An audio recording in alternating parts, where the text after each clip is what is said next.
హల్లెలూయా హల్లెలూయా. వ్యక్తిగత స్త్రీల ఉజ్జీవ సదస్సుకి వచ్చినటువంటి మీ అందరికీ ప్రభుపేట వందనాలు తెలియచేసుకుంటూ ఉన్నాను.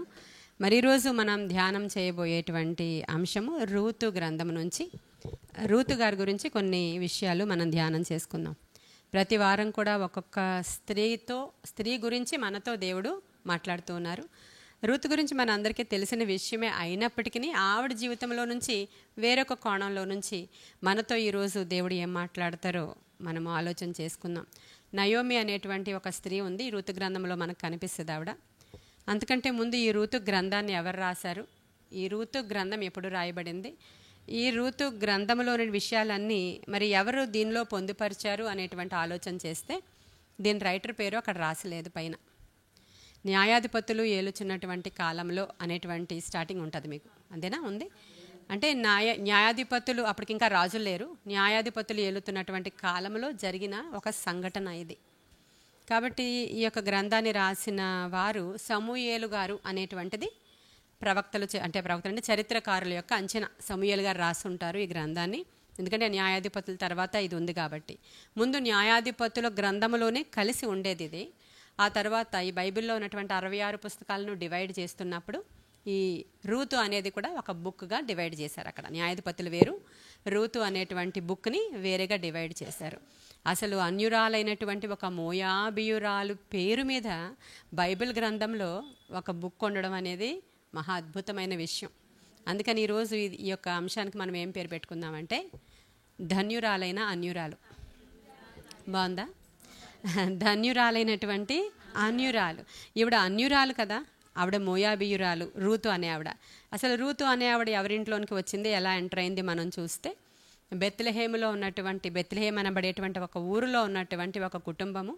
ఆ కుటుంబంలో నయోమి, ఎలిమెలెకు అనేటువంటి దంపతులు ఉన్నారు. వాళ్ళకి 2 కుమారులు ఉన్నారు. అయితే బెత్లెహేములో కరువు వచ్చినటువంటి కాలము అని రాయబడింది తప్ప అక్కడ ఏ కాలము అనేది రాయబడలేదు. మనము న్యాయాధిపతుల కాలంలో జరిగినటువంటి ఇన్సిడెంట్ కాబట్టి న్యాయాధిపతులు అందరూ ఏలుతూ ఉన్నప్పుడు మీకు న్యాయాధిపతుల గ్రంథంలో ఒక్కొక్క న్యాయాధిపతిని గురించి చెప్పాను నేను కదా. ఎవరి కాలంలో కరువు వచ్చిందో మనమే అంటే ఆలోచన చేసుకోవాలి. ఎవరి కాలంలో బాగా ఎక్కువగా కరువు ఉంది అని అనుకుంటున్నారో ఆలోచన చేస్తే చాలామందిని మనము అదే ధ్యానం చేస్తూ ఉన్నప్పుడు మనకు అంతగా కనిపించదు. కానీ గిద్యోను గురించి మనం ధ్యానం చేసినప్పుడు వాళ్ళకి కరువు అయ్యి గానుగ చాటున గోధుమలు దొళ్ళగొట్టుకుంటూ ఉంటారు కదా. ఇక వచ్చిన పంటంతా పట్టుకుపోతూ ఉంటే కరువే మిగిలింది అక్కడ. అలా ఏమో అవ్వచ్చు, ఆయన అవ్వచ్చు, ఇంకొక ఆయన అవ్వచ్చు. ఏ న్యాయాధిపతి ఏలుతున్నాడు అనేది ఇక్కడ రాయలేదు కాబట్టి రాయలేని విషయాన్ని మనం ఎందుకు చెప్పుకోవడం. ఎవరి కాలంలో కరువు ఎక్కువగా ఉందో, ఎవరి కాలంలో అక్కడ హింస ఎక్కువగా ఉందో ఆ టైంలో వీళ్ళు బయటికి వెళ్ళిపోయారు. ఎక్కడికి వెళ్ళిపోయారు?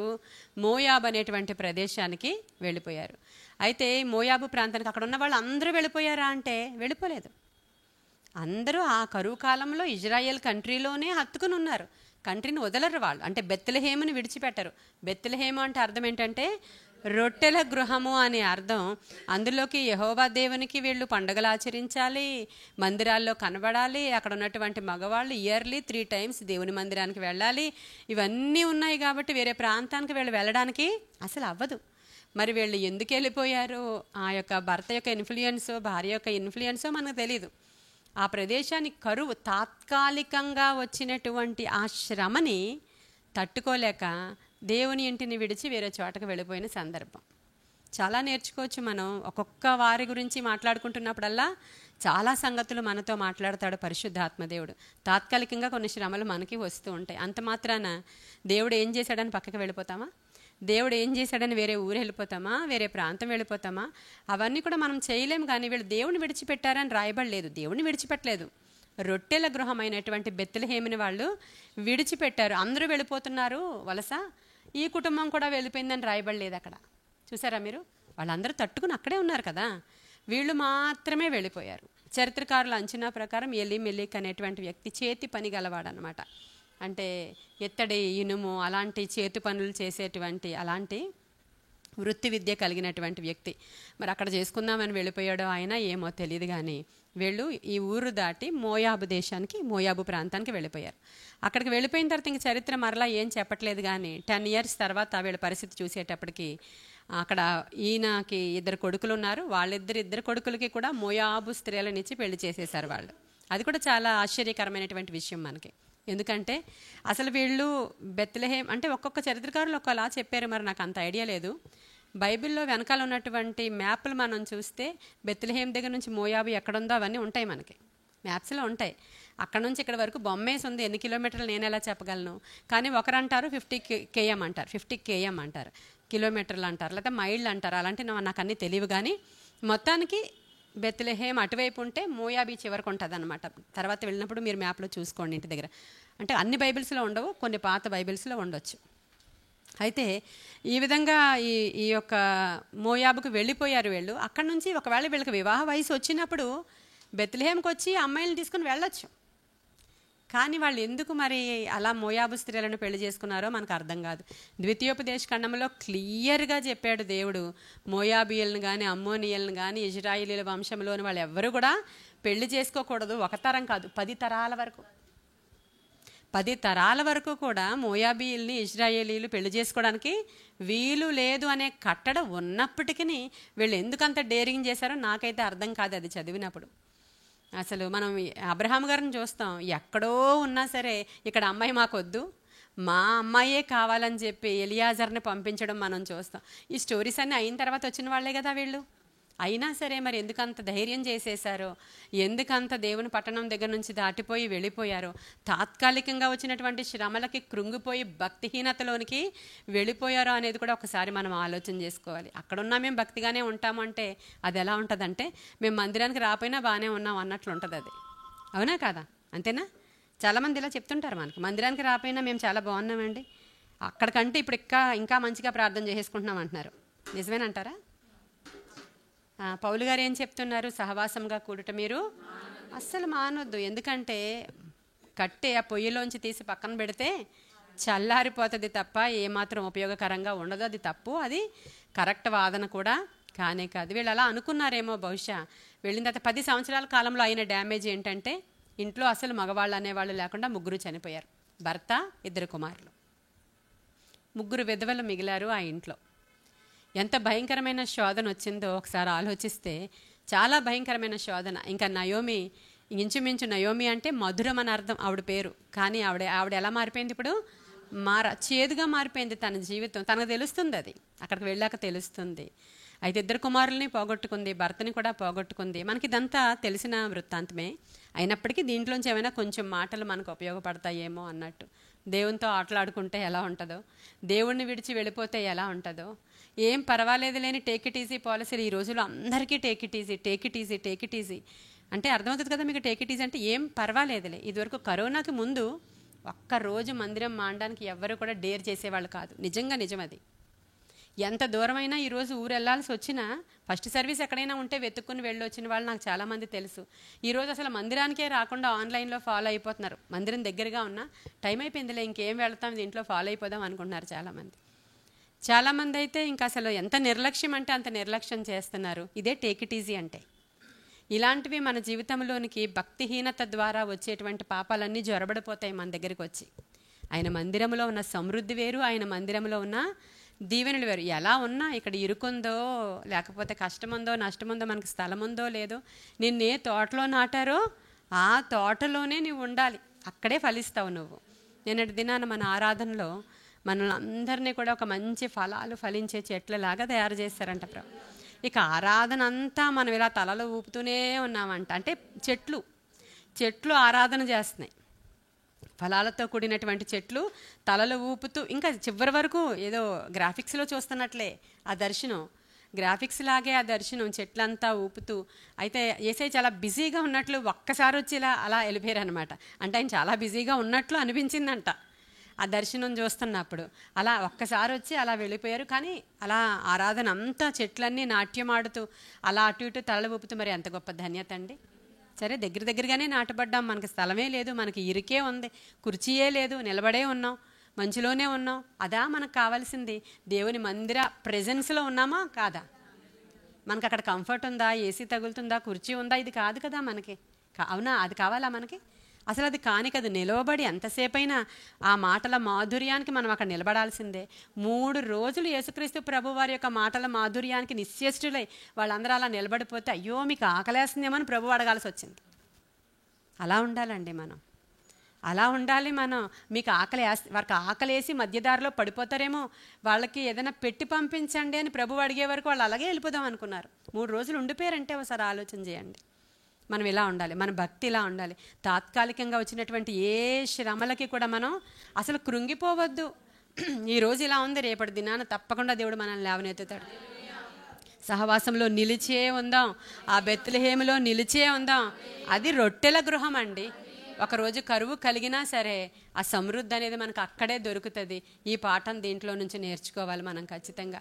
ఆ తర్వాత అది దాటి వాళ్ళు ముగ్గురు కూడా విధవరాళ్ళు అయిపోయిన తర్వాత ఇంకా నయోమి ఆలోచన చేసింది, ఇది మంచిగా లేదు, ఇక నా దేశానికి నేను వెళ్ళిపోవాలి. పోగొట్టుకున్నదంతా పోగొట్టుకున్నాను, ఇంకేం మిగిలింది నాకు, ఇంకేం మిగలలేదు, నేను అక్కడికి వెళ్ళిపోవాలి అనుకుంది. యాక్చువల్గా అంటే నేను ఎక్కడా చరిత్ర పుస్తకంలో చదవలేదు, కానీ ఈ మధ్య కాలంలో యూట్యూబ్లో కొంతమంది చెప్తున్నటువంటి మాటలు విన్నాను. నేను చదివితేనే పక్కాగా చెప్పగలుగుతాను.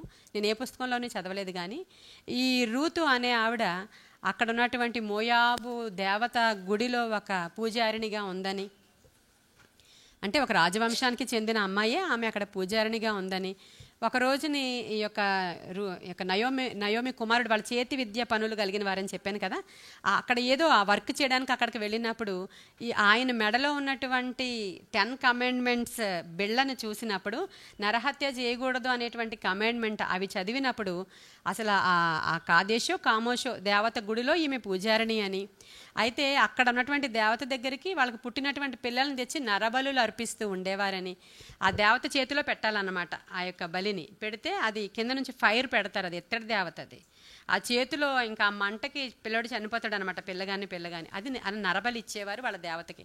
అలాంటి స్థితిలో నుంచి నరహత్య చేయకూడదు, ఇది సో అండ్ సో గాడ్ ఉన్నాడని తెలుసుకొని ఈ రూతు దానికి అట్రాక్ట్ అయ్యి బయటకు వచ్చిందని కొంతమంది కథనాలు చెప్తున్నారు. వాళ్ళు బహుశా చరిత్రకు సంబంధించిన పుస్తకాలు చదివి ఉంటారు. నేను చదవలేదు, నాకు కంప్లీట్ ఇన్ఫర్మేషన్ నాకు తెలియదు కాబట్టి అది మనం స్కిప్ చేయొచ్చు, లేదంటే దాంట్లోంచి కూడా మనం నేర్చుకోవచ్చు. అలాగ ఒక రాజవంశానికి చెందిన అమ్మాయి అయ్యుండి, ఒక దేవత గుడిలో అర్చకురాలు అయ్యుండి ఇప్పుడు ఏమనుకోవాలి, నేను ఏదో వీళ్ళ దేవుడు గొప్పవాడు అనుకొని వస్తే భర్తే చనిపోయాడు, అసలు ఆ అబ్బాయిని వాళ్ళ దేవుడే కాపాడుకోలేకపోయాడు అని వెనక్కి వెళ్ళిపోవాలి. అవునా కాదా? అసలు ఇద్దరు కోడళ్ళు ఉన్నారు నయోమికి. ఇద్దరు కోడళ్ళకి ఏం చెప్తుందంటే, నాకు ఇంక పిల్లలు పుట్టరు కాబట్టి మీరు ఎవరినైనా పెళ్లి చేసుకుని మీ తల్లి ఇంటికి మీరు మీ తండ్రి ఇంటికి మీరు వెళ్ళిపోండి అని చెప్పినప్పుడు, ఓర్పా అనేటువంటి కోడలు ఏమనుకుందంటే, సరే అత్తాను ముద్దు పెట్టుకుని వెళ్ళిపోయింది. ఈవిడ మాత్రం ఒక మంచి స్టేట్మెంట్, ఒక మంచి నిర్ణయం, అసలు రైట్ టైంలో డెసిషన్ తీసుకోవడం అంటారు దీన్ని. ఏమంది ఆవిడ, అత్త నీ దేవుడే నా దేవుడు, నీ జనమే నా జనమే, మరణం తప్ప మన ఇద్దరిని వేరేదేది కూడా విడదీయకూడదు అంది. హల్లెలూయా. ఆ మాట ఎప్పుడైతే అందో ఆవిడ, మరణం తప్ప మన ఇద్దరిని ఎవరు విడదీయకూడదు, ఏది విడదీయకూడదు అంటే కన్ఫర్మ్ చేసుకుంది నయోమి. ఇవి షార్ట్ టెంపర్తో మాట్లాడుతున్న మాటలు కాదు, ఇవేదో ఆవేశపడిపోవట్లేదు, ఇవేమి నిజంగా మరణం వరకు అంటుందంటే మంచి నిర్ణయం తీసుకుందని ఆవిడకి కన్ఫర్మ్ అయ్యాక, సరే నాతో పాటు రాని నయోమి ఈవిడిని తీసుకొచ్చినట్లు చూస్తాం మనం ఇక్కడ. అసలు బ్యాక్ వెళ్ళిపోకుండా దేవుని యొక్క ప్రేమ చూడండి, అక్కడ ఉన్నటువంటి పరిస్థితిని చూడలేదు. భర్త చనిపోయాడు, ఇంకేం మిగిలిందని, ఆ దేవుడు నాకు ఏం చేశాడని అక్కడ అనుంటారు. మోయాబీయులు అందరూ అనుంటారు, మరి దేవతను విడిచిపెట్టి వెళ్ళావు కదా, నీకు సరిగ్గా జరిగింది అనుంటారా లేదా? అనే ఉంటారండి. ఒకవేళ అలాంటి పరిస్థితుల్లో గుండా ఆవిడ వచ్చి ఉంటే ఖచ్చితంగా అనుంటారు, కానీ ఆవిడ దేనికి లొంగలేదు. దేవుని ప్రేమను ఎవరైనా ఒకసారి రుచి చూశారంటే మనం దేనికి విడిచిపెట్టలేమండి. పరిస్థితులు ఏవైనా కానీ మనం కిందకి వెళ్ళిపోయి పైకి వెళ్ళిపోయి పాతాళానికే వెళ్ళిపోయి శ్రమలే రాని శోధనలే రాని దేవుని విడిచి ఎక్కడికి పోగలం మనం కదా? ఎక్కడికి వెళ్ళలేం మనం. అందుకనే పౌలు అంటాడు, ఏ శ్రమలు నన్ను ఏం చేయలేవు, కానీ చావైతే లాభమే, బ్రతుకుటైతే క్రీస్తే. అంతకు మించి ఏముంది మా బ్రతుకులో? ఇదే మన స్లోగన్ అయి ఉండాలి. బ్రతుకుట క్రీస్తే, చావైతే బ్రతికితే ప్రభు కోసం బ్రతుకుదాం. ఒకవేళ ఇన్ కేస్ చావు అలాంటి పరిస్థితులే వచ్చినా వెరీ నెక్స్ట్ మూమెంట్ ఆయనతో ఉంటాం మనం. భయం ఏంటది? వ్యాధి బాధలు లేనటువంటి, కష్టాలు లేనటువంటి, సూర్య చంద్రులే లేనటువంటి రాజ్యంలోనికి వెళ్ళిపోతాం. చనిపోయిన వాళ్ళు ఎవరైనా సరే ఇదిగో తిరిగి మళ్ళీ వెళ్ళిపోని యేసయ్య చెప్తుంటే వాళ్ళు అంటారంటే ఇక్కడే బాగుంది వెళ్ళమంటారంట.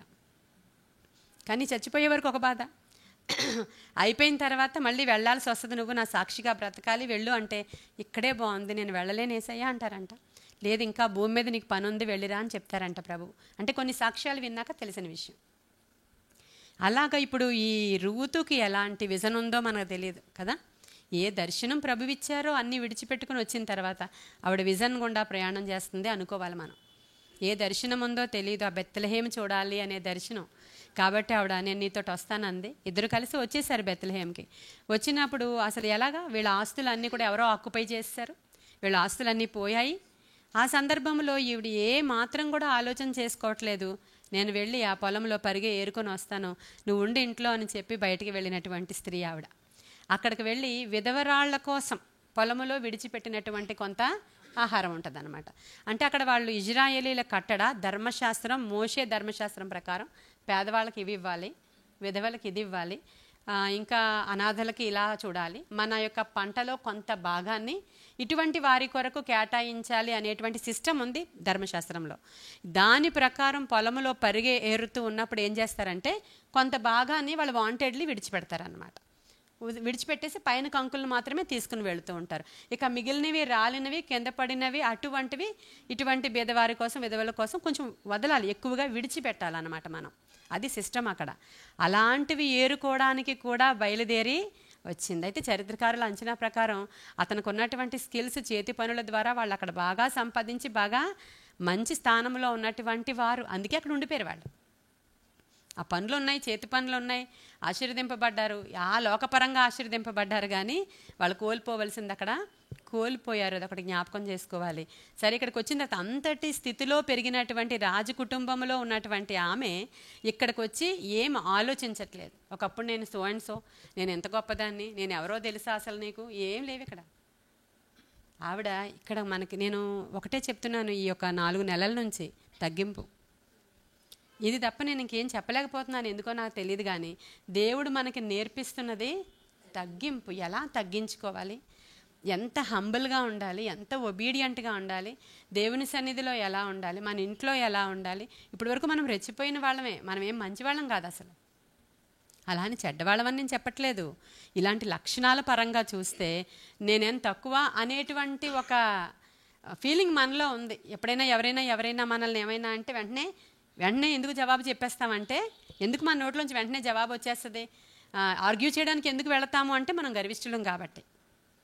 ఆర్గ్యుమెంట్ చేసేవాళ్ళు ఎవరైనా సరే వెంటనే ఒకటి అనగానే సమాధానం చెప్పేయాలి, నా తప్పు కాదు అని వెంటనే ఇన్వాల్వ్ అయిపోతారే, లేదంటే రెస్పాండ్ అయిపోతారే, వాళ్ళు ఎవరంటే గర్విష్ఠులు అనమాట. లేకపోతే తర్వాత చెప్పచ్చులే ఈవిడ తిట్లన్నీ అయిపోయాక ఆగుతారు మామూలు వాళ్ళు అయితే. కానీ అలా కాకుండా వెంటనే మనం ఇదైపోతున్నామంటే అప్పటి వరకు కూడా ఆగలేమన్నమాట. మన గర్వం అలా ఉంటుంది. అంటే గర్వం అనే తోటలో ఇలాంటి చిన్న మొక్కలు ఉంటుంటాయి కదా, ఆ మొక్కల్లో రకాలన్నమాట ఇవన్నీ కూడా. కాబట్టి ఇలా ఉండేవాళ్ళం మనం. కానీ రూతు దగ్గర నుంచి నేర్చుకోవాల్సింది చూడండి. ఇంకా ఆవిడ అనుకుంటుంది, నేను ఇక్కడికి వచ్చాను, ఏ హోప్ అయినా ఆవిడకు ఉందా, ఇదొకటి నిరీక్షణ కూడా మాట్లాడుతున్నాడు దేవుడు. వస్తుంది ఇక్కడికి, అన్యదేశం వస్తుంది, ఆవిడకి అన్యదేశం వస్తున్నప్పుడు అసలు ఇజ్రాయేలీలు ఎవ్వరూ మోయాబీల్ని టచ్ చేయరు, చేసుకోరు. వీళ్ళు వెలివేయబడిన వాళ్ళు, శాపగ్రస్తమైన కుటుంబాలు. ఈవిడికి ఇంకెవరో పుట్టరు. అంటే పుట్టిన తర్వాత తమ్ముడిని చేసుకోవడం అలా అనవాయితీ ఉంది కదా బైబిల్ గ్రంథంలో. ఈవిడ అంటది, నాకు ఇంక పిల్లలు ఎవరు పుట్టరు కాబట్టి నీకు మళ్ళీ ఇచ్చి పెళ్లి చేయడానికి అవ్వదు కాబట్టి మీరు వెళ్ళిపోండి అంది ఆవిడ. ఏ హోప్ తోటి వచ్చిందండి ఆవిడ. ఇక్కడికి వచ్చేటప్పుడు వృద్ధురాలైనటువంటి అత్త, ఏం లేవు చేతిలో, ఆ దేశంలో ఇల్లు కూడా లేదు, అంతా ఏం పోయిందో ఏముందో తెలియదు. అక్కడ మంచిగా ఇప్పుడు బెత్లెహేంలో పరిస్థితులు అన్నీ బాగున్నాయి, చక్కబడ్డాయని మాత్రం తెలుసు వీళ్ళకి. కానీ ఏ నిరీక్షణతో వచ్చిందంటే, నేను అనుకుంటున్నాను దేవుని యొక్క గొప్ప దర్శనం ఏదో ఉండుంటుంది ఆవిడకి అని. మనకు అది రాయబడలేదంతే. ఒకవేళ అది లేకపోయినా అబ్రహాములాగా నిరీక్షణ కలిగి బయలుదేరిపోయిందేమో, అదొకటి మనం ఆలోచించాలి. ఆ దేవుడు గొప్పవాడని తెలుసు అంతే ఆవిడకి. మనందరికీ తెలుసా మన దేవుడు గొప్పవాడని?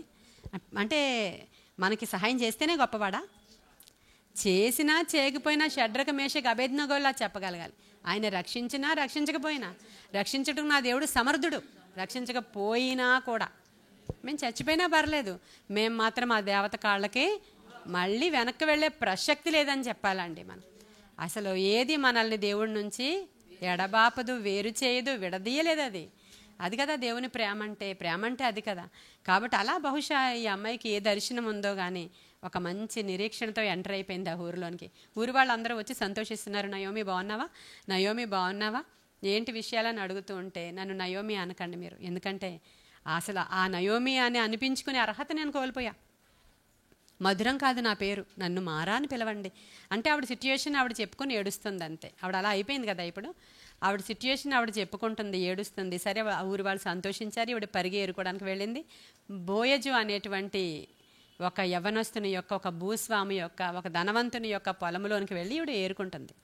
అప్పుడు అక్కడ ఉన్నటువంటి పొలంలో ఉన్న వాళ్ళందరూ చెప్పుకుంటున్నారు, నయోమి యొక్క కోడలు విధవరాలు అక్కడ నుంచి వచ్చింది, మోయాబీయురాలు అని మాట్లాడుకుంటున్నారు. కానీ ఈవిడ ఏమి ఎప్పుడూ మాట్లాడట్లేదు ఎవరితో. తనకి ఏం దొరికిందో అది పట్టుకొని వచ్చేస్తుంది సైలెంట్గా. అసలు ఆవిడ ప్రవర్తన చూసి వాళ్ళందరికీ ఆశ్చర్యమైందంట అండి. మన ప్రవర్తన ఇంత డిఫరెంట్గా కనపడాలని నేను ఎప్పుడు కోరుకుంటాను. వాళ్ళకి మనకి తేడా ఉండాలి కదండి. అన్య దేవతలను పూజిస్తున్న వాళ్ళకి మనకి అన్నా కూడా కొంచెమన్నా వేరియేషన్ కనబడాలి కదా. మనం అవుట్వర్డ్ ఎపీరియన్స్ నేనేమి చెప్పడం లేదు, అంటే బయటికి బాహ్యంగా మీరు ఇలా కనబడి కొంచెం ఫోజు కొట్టండి అని నేనేం చెప్పట్లేదు. మనం అందరం ఒకేలా ఉండొచ్చు, కానీ మన ప్రవర్తన, మన నడక, మన నడత, మన మాటలు, మన వే ఆఫ్ బిహేవియర్, ఇవన్నీ కూడా మనము దేవుణ్ణి అట్రాక్ట్ చేయడం తప్ప మనుషుల్ని అట్రాక్ట్ చేయడానికి ప్రవర్తించే వాళ్ళంగా అస్సలు ఉండడానికి వీల్లేదని బైబిల్ సెలవిస్తూ ఉంది. అలా అధపాతాళానికి వెళ్ళిపోండి, ఇంకెప్పుడు ముసుగు తీకండి, తెల్లని వస్త్రాలు వేసుకుని బుర్కా వేసుకోండి అని నేనేం చెప్పట్లేదు. ఉంటాము, కానీ మన గుణలక్షణాల ద్వారా, మన భక్తి జీవితము ద్వారా, మన ప్రవర్తన ద్వారా మనం మన దేవుడిని చూపించగలుగుతాం. ఒక మాటలో చూడొచ్చు, ఖచ్చితంగా దేవుడిని చూస్తారు మనలో వాళ్ళు. అలా ఈ ఋతు చూపించిందంట. చూపించిన తర్వాత ఒకరోజు బోయజు వచ్చాడు. ఈవిడెవరో అని అడిగాడు. అడిగితే చెప్తున్నారు, ఇలా సో అండ్ సో నయోమి కోడలయ్యా, ఇలా మోయాబు దేశం నుంచి వచ్చింది అంటే, ఈ అమ్మాయి ప్రవర్తన చాలా డిఫరెంట్గా ఉంది, అసలు చాలా ఒబీడియంట్గా ఉంది. ఏం చేస్తారంటే మీరు ఇంకొంచెం ఎక్కువ విడిచిపెట్టండి ఆవిడకి పట్టుకుని వెళ్ళడానికి, మన పొలంలో ఉన్నటువంటి కుండలో నీరు త్రాగనీయండి. అక్కడ ఇది వరకు మనకి ఎక్కడలాగా పడితే అక్కడ ట్యాప్లేం ఉండవు, అక్కడ ఎక్కడి నుంచో చేదుకుని తీసుకుని రావాలి. అందరూ అన్ని చోట్ల త్రాగడానికి అర్హత ఆ రోజుల్లో ఉండవు. నీరు అనేది చాలా ప్రశస్తంగా దొరికేటువంటిది. అందుకనే త్రవ్వబడిన బావుల యొక్క సారం మీకు ఇస్తాను అంటాడు ఆయన. అంటే మీకు రెడీమేడ్, అక్కడ నేను వెళ్ళగానే మీకు రెడీమేడ్ ఇస్తాను అంటాడు. అంటే వాటర్ ఫెసిలిటీ తెచ్చుకోవడానికి కూడా అంత కష్టం అని అర్థం అక్కడ. అలాగా ఇక్కడ మన పొలంలో ఉన్నటువంటి కుండలో నీళ్ళే త్రాగనియండి, ఆ అమ్మాయిని మీరేమీ డిస్టర్బ్ చేయకండి అని చెప్పిన తర్వాత అప్పుడు ఈమె వందనాలు చెప్పింది బోయజ్కి. అప్పుడు బోయజ్ అంటాడు, కుమారి నీ మునుపటి సత్ప్రవర్తన కంటే కడవరి సత్ప్రవర్తన ఎక్సలెంట్ అన్నాడు. హల్లెలూయా.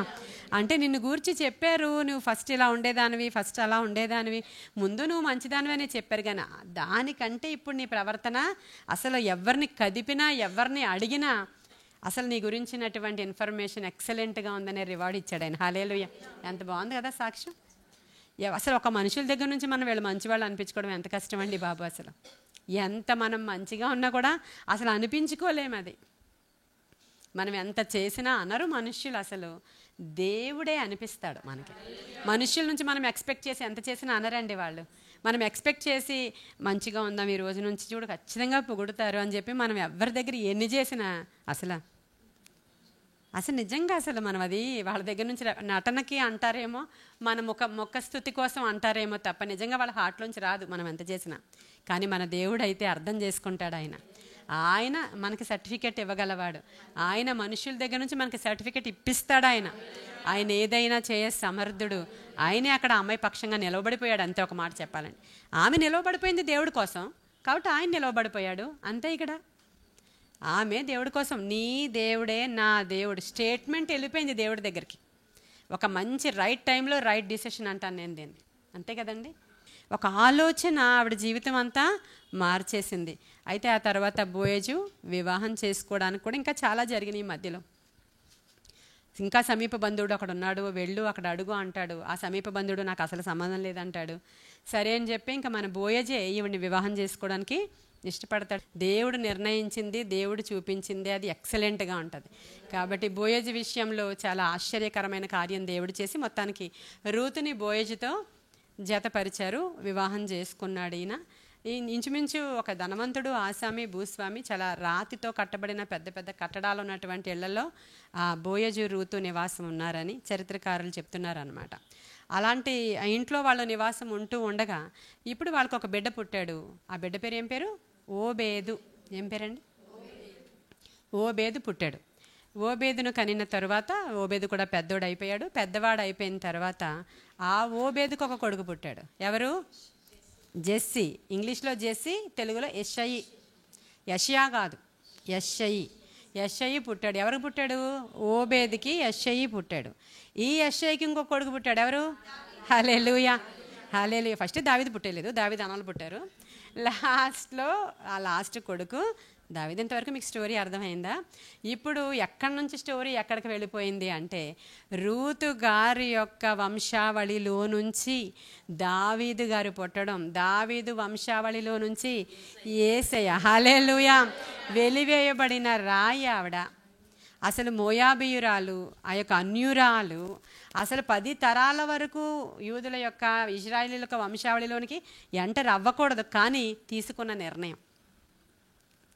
ఈరోజు ఒక మంచి నిర్ణయం మన ప్రభు కోసం మనం తీసుకుంటామే, కొంత నష్టపోవచ్చు. సొంత జనాంగాన్ని నష్టపోయింది ఆవిడ. వాళ్ళ అమ్మ నాన్నలు అక్కడ ఉండుంటారా? అన్నదమ్ములు ఉంటారా? అక్క చెల్లెళ్ళు ఉంటారా? ఆవిడకి సంబంధించిన వాళ్ళు ఎంటర్టైన్మెంట్స్ ఎన్ని ఉంటాయో అక్కడ. అసలు ఎంత బాగుంటుందో ఆ మోయాబు. ఎందుకంటే మనుష్యుల పరంగా పుట్టిన వాళ్ళ వారికి చూస్తే అక్కడ ఫుల్ ఎంటర్టైన్మెంట్. దేవతలు, ఆ కామోషో కేదేశో, అది ఏదో దేవత, దాని జాతరలు, దాని పండగలు. అసలు అక్కడ వాళ్ళకు ఉన్నటువంటి ఎంటర్టైన్మెంట్ వరల్డ్ని విడిచిపెట్టి రిస్ట్రిక్టెడ్గా ఉండేటువంటి ప్లేస్లోనికి రావడం అంటే ఆలోచన చేసుకోండి ఒకసారి. మనం ఏది కోరుకుంటామో దాని మీద మన లైఫ్ డిసైడ్ అయ్యి ఉంది ఈరోజు. మన పిల్లలకి అవే కావాలి కదా. చాలామంది పిల్లలకి ఈ రోజుల్లో అయ్యో ఏముంది అక్కడ, నాటికలు వేయరా, స్కిట్స్ వేయరా, పాటలు ఉండవా, డాన్సులు ఉండవా, ఏముంది ఎప్పుడు ఆరాధన, పాస్టమ్మ గారు ఇది చేయకూడదు, అది చేయకూడదు, అలా ఉండకూడదు, ఇలా ఉండకూడదు మన పిల్లలని చెప్తూ ఉంటారు. నచ్చదు ఇలాంటివి చాలామందికి. వెళ్ళండి అక్కడికి, మోయాబు వెళితే ఏం కోల్పోతామో అది కోల్పోతాము. మనం రిస్ట్రిక్టెడ్గా ఉండేటువంటి ప్లేస్లోనికి రావాలి అనే నిర్ణయం తీసుకుంది. 10 ఆజ్ఞలు ఉన్నాయి వాళ్ళకి. ఆజ్ఞల చెప్పున ఆ ప్రజలు జీవిస్తారంట. ఆ ఆజ్ఞల ప్రకారం ఎంత బాగుంది ఇది అనుకుంది రూతు. ఆ దేవుడు ఎంత గొప్పవాడు కదా అనుకుంది రూతు. అబ్బా, ఆ దేవుడు ఎంత నీతిమంతుడు కదా అనుకుంది రూతు. ఆ దేవుడు చూడు మనుషులకి ఎంత విలువిస్తున్నాడో, నరబలిని కోరువాడాయన కాడు అనుకుంది రూతు.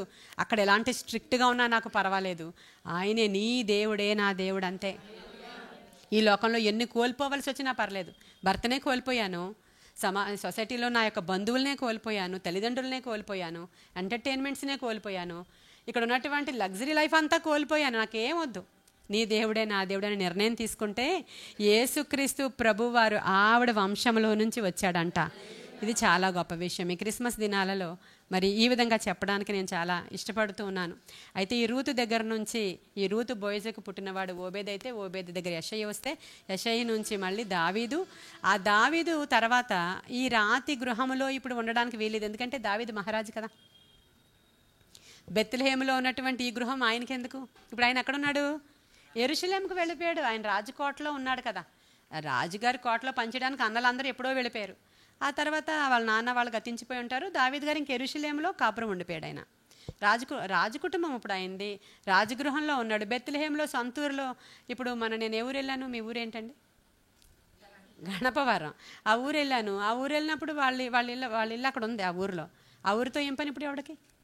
ఆ ఊరిలో ఉన్న చిన్నింటితో ఆవిడకి ఏం పని ఉంది ఇప్పుడు? మామూలు ఆవిడకి అక్కడ పని లేదు. రాజుగారు కోట వదిలేసి ఆ రాతి ఇంట్లోనికి ఏం వెళ్ళరు కదా వాళ్ళు ఇప్పుడు.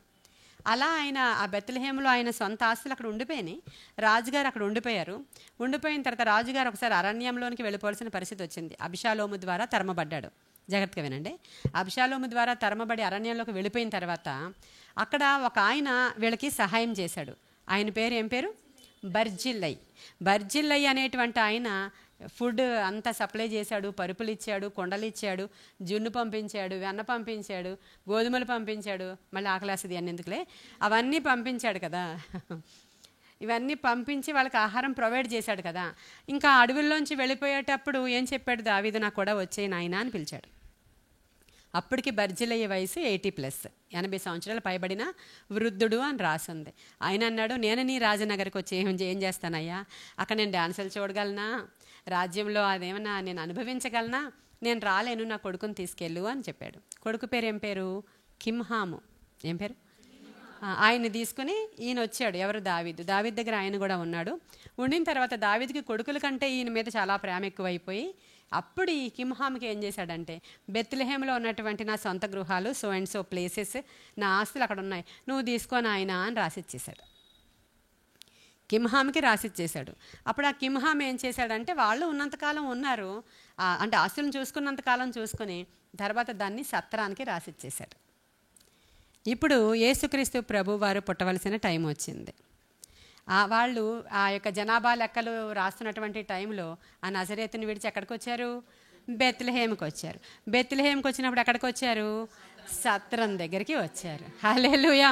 ఇప్పుడు యేసుక్రీస్తు ప్రభు వారు ఎక్కడికి వచ్చినట్లు? సొంత గృహానికి వచ్చినట్టు. హల్లెలూయా, హల్లెలూయా. బాగుంది కదా?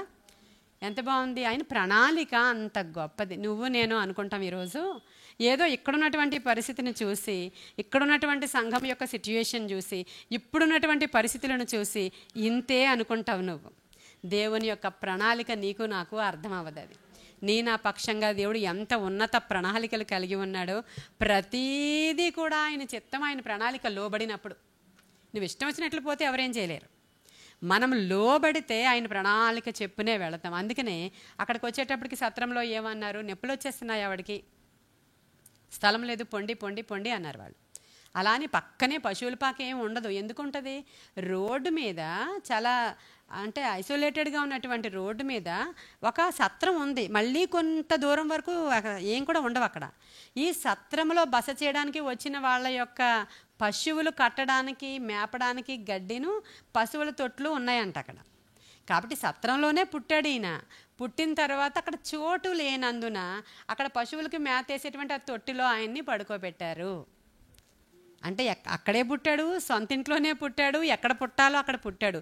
అందుకే ప్రభువు ఏమంటాడంటే, మనుష్య కుమారునికి తలవాల్చుకున్నటకైనను, అర్థమైందా మీకు? మనిషి కుమారునికి తలవాల్చుకున్నటకైనా చోట్లేదంట. అది చెప్తాడు ఆయన అక్కడ. నా ఇంటి దగ్గర నాకే చోట్లేదు. అక్కడ సత్రంలో లూకాసు వార్త 2:7 ఈ మాట ఉంటుంది చూడండి. ఎక్కడ పుట్టాడని డౌట్ ఉంటుంది మీకు, ఎక్కడ వేశారు అని డౌట్ ఉంటుంది కదా. లూకాసు వార్త 2:7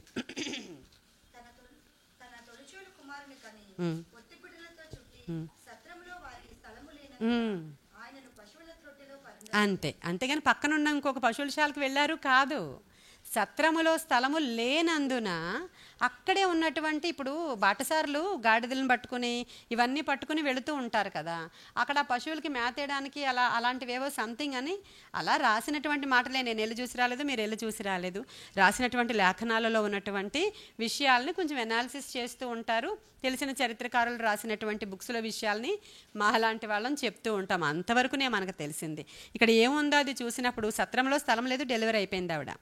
డెలివరీ అయిపోయిన తర్వాత వెంటనే అక్కడ స్థలము లేనందున అక్కడే ఉన్నటువంటి పశువుల తొట్టిలో పొత్తి గుడ్డలతో చుట్టినటువంటి యేసయ్యను అక్కడ పెట్టారు. ఇప్పుడు ఎంతవరకు మనకి ఇది ఈ యొక్క సత్యం తెలిసిందంటే, రూతు గారి ద్వారా యేసుక్రీస్తు ప్రభువు యొక్క జన్మము, లేదంటే ఆయన వంశావళిలో ఉన్నటువంటి గొప్ప ధన్యురాలైనటువంటి ఆ అన్యురాలు యొక్క స్టోరీ మనకి ఏం తెలియచేస్తుందంటే, దేవుని ప్రణాళిక చాలా గొప్పది. ఎప్పుడైతే నువ్వు లోబడతావో, ఎప్పుడైతే నువ్వు తగ్గించుకుంటావో, ఎప్పుడైతే దేవునికి సరెండర్ అవుతావో, ఎప్పుడైతే వాక్యానుసారంగా నీ బ్రతుకుని తీసుకుని వెళ్ళిపోతూ ఉంటావో, అసలు నాటబడిన చోట నమ్మకంగా ఉంటావో, దేవుణ్ణి గట్టిగా హత్తుకొని ఉంటావో, ఆయన చిత్తానుసారంగా ముందుకు వెళతావో, చూసుకోవాల్సిన అవసరం లేదు. అన్నీ ఆయనే చూసుకుంటాడు, అన్నీ ఆయనే చూసుకుంటాడు. అందుకే ఒక యోబు అవ్వచ్చు, ఒక దానియేలు అవ్వచ్చు, ఒక దావీదు అవ్వచ్చు, అసలు ఏం లేనటువంటి అరణ్యంలో కూడా ఒంటి పిచ్చికలా ఉన్నప్పుడు కూడా, అయ్యా నువ్వు ఉన్నావు నాకు అంతే చాలా అంటాడు. హల్లెలూయా. ఇంక అంతకంటే గొప్ప దేవుడు ఎక్కడున్నాడండి ఈ లోకంలో? మనకు అందరూ ఉన్నారు. అన్నిటికంటే మించి మీకు దేవుని దగ్గరకు నడిపించే సేవకులు ఉన్నారు, మీకోసం ప్రార్థించే సేవకులు ఉన్నారు, మీకు అనుదినము వ్యక్తిగత ఉజ్జీవం రగిల్చే సేవకులు ఉన్నారు. ఇంకా ఏమన్నా కావాలా? ఇంతకంటే మహా గొప్ప భాగ్యం ఏమన్నా ఉందా అసలు? అంత గొప్ప భాగ్యం ఇచ్చిన దేవునికి వందనాలు తెలియచేసుకుంటూ ఈ కొన్ని మాటలు మన వెనుకిడిలో దేవుడు దీవించును గాక. ప్రార్థన చేసుకుందాం. మహాపరిశుద్ధుడైన తండ్రి, మహోన్నతుడైన దేవ, నిత్య నివాసి, నీకు వందనాలు ప్రభువ. మీరు మాట్లాడారయ్యా, మీరు మాట్లాడితే మేము బ్రతుకుతాం అయ్యా. మాకు తెలిసినవి, మేము నేర్చుకున్నవి కొన్ని విషయాలు మాట్లాడుకోవడానికి మీరు కృపనిచ్చారు తండ్రి. ఈ మాటల ద్వారా కొంత అయ్యా నాయన నా తండ్రి మా జీవితంలోనికి రావాల్సినటువంటి ధైర్యం అయ్యా మేము తెచ్చుకున్నాం ప్రభా. అయ్యా యవనస్తులైన పిల్లలు అయితే ఎలా ఉండాలి నాయన లేఖనాల్లో రాయబడి ఉన్నాయి అయ్యా. అలాగే వివాహమైనటువంటి స్త్రీలు ఎలా ఉండాలి లేఖనాల్లో రాయబడి ఉన్నాయి. అదే విధవరాలైనటువంటి స్త్రీ ఎలా ఉండాలి లేఖనంలో రాయబడి ఉంది దేవా. ఏ ఏజ్ గ్రూప్ వాళ్ళు ఎలా ఉండాలో లేఖనాలు స్పష్టంగా కొంతమంది స్త్రీలను మాకు మాదిరిగా చూపించి దేవా వారి జీవితాలని మా ముందర పరుస్తూ ఉన్నారు ప్రభా. మేము నేర్చుకోవాల్సింది నేర్చుకున్నాం ఈరోజు అయ్యా నాయన. గ్రహించాల్సింది గ్రహించాం ఈరోజు దేవా. మేము ఏ విధముగా ఉండాలో మరొకసారి అయా ఆత్మ వరాలతో మమ్మల్ని నింపి నడిపించమని నీ కృపలో మమ్మల్ని జ్ఞాపకం చేసుకున్న విధానం కొరకు వందనాలు చెప్పుకుంటూ నాయన మేము తెలుసుకున్నవి, మేము నేర్చుకున్నవి, మేము వినినవి ఈరోజు జస్ట్ ధ్యానం చేసుకున్నాం అంతే. ఈ విషయాల్ని దీవించి ఆశీర్వదించమని నీ కృపగల హస్తానికి యూట్యూబ్ ద్వారా వినుచున్న వారిలో కూడా అయ్యా విని వీటి చెప్పున నడవాలని ప్రయత్నిస్తున్న ప్రతి స్త్రీని కూడా దీవించండి, ఆశీర్వదించి మేము పొందుకున్న మేళ్ళు వాళ్ళు పొందుకోవడానికి అవసరమైన కృప దయచేయమని యేసుక్రీస్తు వారి శ్రేష్ఠ నామంలో అడుగుచున్నాము తండ్రి. ఆమేన్, ఆమేన్, ఆమేన్. అందరికీ వందనాలు. Praise the lord.